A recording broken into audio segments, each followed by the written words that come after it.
May mga nag-comment, no, sa live ni Roda Official, bakit daw pa namin ibinalik, isinauli si Reyna.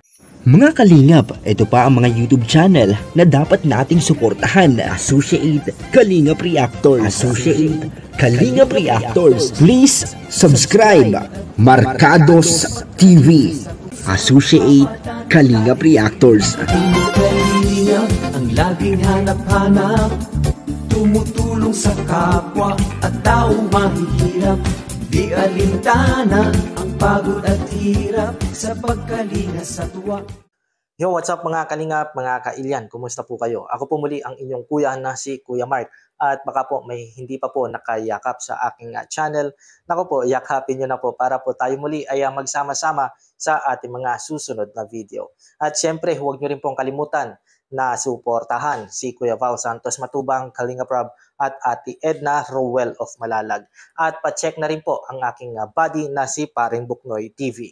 At pag-uusapan nga po natin no mga kalingap, mga kailyan, ito pong naging live ni Kuya Val. Dahil nga po may mga ilang supporters na nagque-question sa kanila dahil dito nga po sa pagsasauli kay Rina mula sa pangangalaga ni Ate Roda, no, ang pansamantalang nagbabantay kay Rina.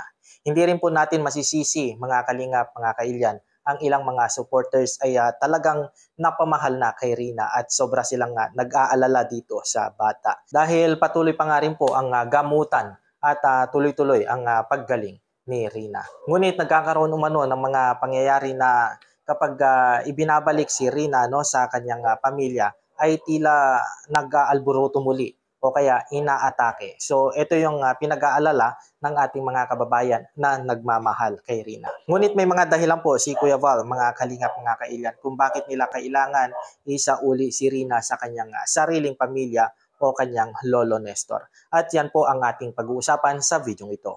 Heto na nga po no, mga kalingap, mga kailyan, no, ang paliwanag po ni Kuya Val sa kanyang live ay patungkol sa pagbabalik kay Rina sa kanyang pamilya o sa kanyang lolo Nestor. Ay dahil natapos na nga po ang 3 buwang usapan o itinakdang panahon ng pag-aalaga ng Kalingap Team kay Rina. Sumusunod lamang po umano sila sa kung ano yung verbal na pinag-usapan o kasunduan at kailangan nilang ibalik si Rina sa pangangalaga ng kanyang sariling pamilya o kanyang lolo.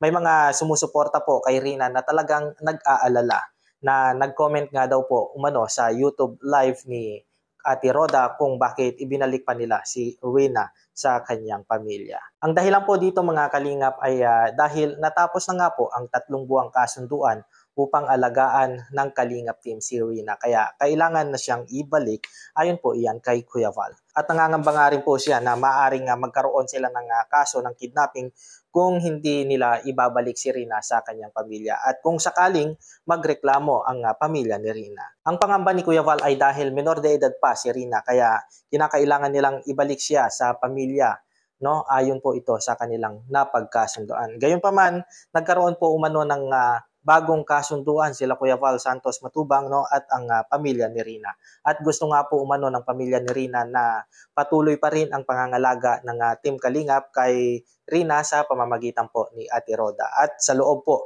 ng 1 linggo no, ipinagkatiwala si Rina sa pangangalaga nga ni Ate Roda. At sa susunod na linggo naman ay mapupunta siya sa kanyang pamilya. Ang kasunduan pong ito ay salita ng schedule para patuloy pa rin po na mabigyan ng atensyon at pangangalaga si Rina mula sa Team Kalingap at sa kanyang pamilya. Sa bagong kasunduan po na pinag-usapan, ang layunin po ay patuloy na mabigyan ng atensyon at pag-aalaga si Rina mula sa Kalingap Team at sa kanyang pamilya. At sa loob po ng 1 linggo, no, ang pangangalaga kay Rina ay pinagkakatiwala sa Team Kalingap at sa pamamagitan nga po ni Ate Roda.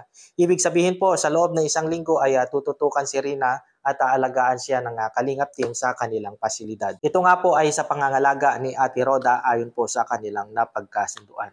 At pagkatapos po ng 1 linggo ay mapupunta naman po umano si Rina sa kanyang pamilya. Sa panahon pong ito, ang kanyang pamilya, partikular na ang kanyang lolo Nestor, at isa pang tiyahin din ni Rina ang magiging responsable sa pangangalaga kay Rina. Ang mahalagang bahagi po ng kasunduan ay patuloy na koordinasyon sa pagitan ng Team Kalingap at sa pamilya ni Rina. At sila po ay nagkaroon ng isang malinaw na komunikasyon at pag-uusap upang tiyakin na ang lahat ay nasa tamang lugar at alagaan ang kalusugan ni Rina. Ang bagong kasunduan po na ito ay naglalayong magbigay ng balanse sa pag-aalaga kay Rina at ito ay nagbibigay daan sa kanya na magkaroon ng connection at suporta mula sa Team Kalingap sa isang linggo at sa susunod na linggo naman ay mabigyan siya ng pagkakataon na makasama ang kanyang pamilya.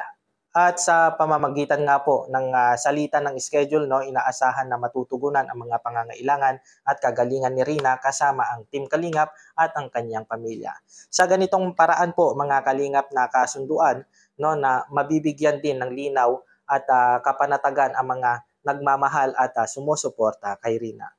Nawa po ay inyong nagustuhan ang ating munting reaction video at huwag pong kalimutan na mag-like para kita-kita po muli tayo sa ating mga susunod na video. Maraming salamat din po sa lahat ng sumusuporta sa aking channel at patuloy lamang din po natin na suportahan ang mga programa nila Kuya Val Santos Matubang, Kalingap Rob at Ate Edna, Rowell of Malalag.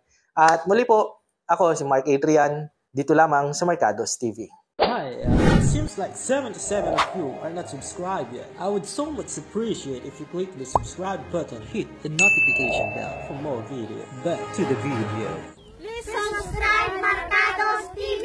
Please subscribe Marcados TV and Paring Boknoy.